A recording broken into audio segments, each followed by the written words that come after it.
20 јуни 2007. Ја снимам видеоколумната број 4. Последната е од 11. И како што гледам, веќе е околу 100 пати погледана на интернет.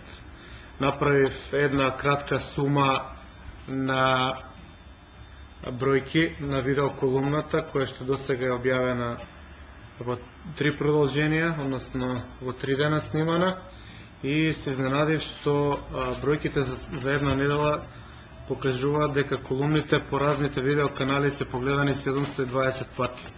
Што е доста интересно с обзир на тоа дека таа не е рекламирана, туку е едноставно пуштена во етерот, што понатаму ја повторува, ја потврдува мојата теза дека иднината е во интернетот и дека овој начин на комуникација во иднина само ќе добива се повеќе и повеќе на тежина.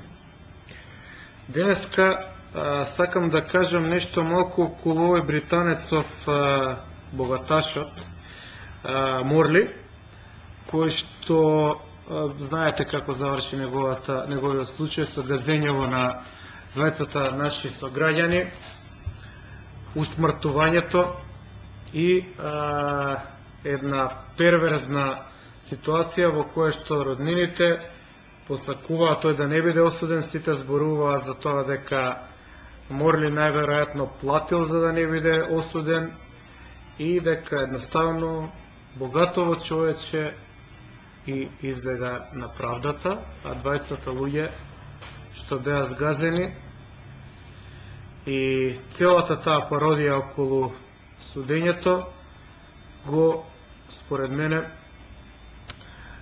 уништуваат, односно покажуваат дека Македонија нема правосуден систем. Малку размислував на таа тема, па си викам, добро, како може за едни да важи правосудството и законите во оваа држава, за други да не важат, па кој е тој Морли, па зошто тој да биде привилегиран, дали парите значат повеќе и повеќе тежат од законите. И тие денови читам во весник, пишува дека условната казна што ја доби Морли, всушност планира да се жали на истата.